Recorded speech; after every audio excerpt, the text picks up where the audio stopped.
نمیخوام جمعه زود با پریمات حرکت کنم دولینی پاس میشه و بس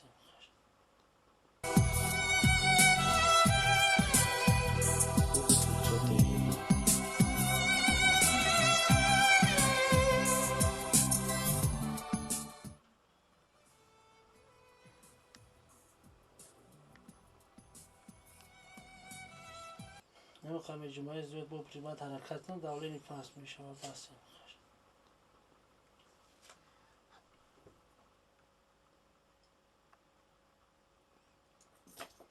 کتفا کو کتفتا پیشتر بره میدونم این کتفا پیش میبریم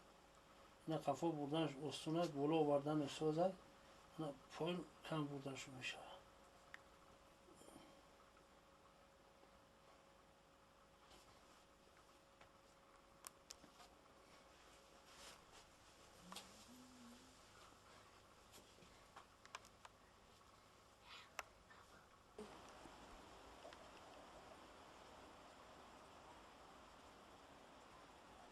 هم دسته ها برگا بجیم دستی راست کن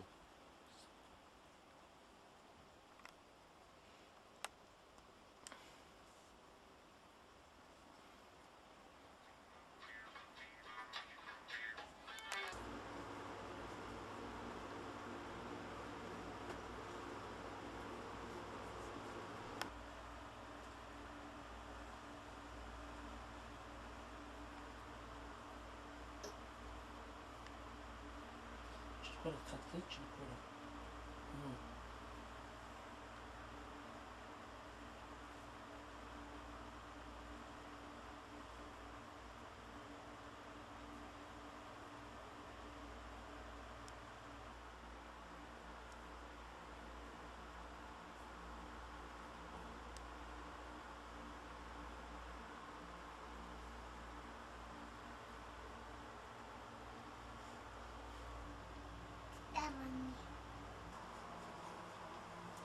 صاف شد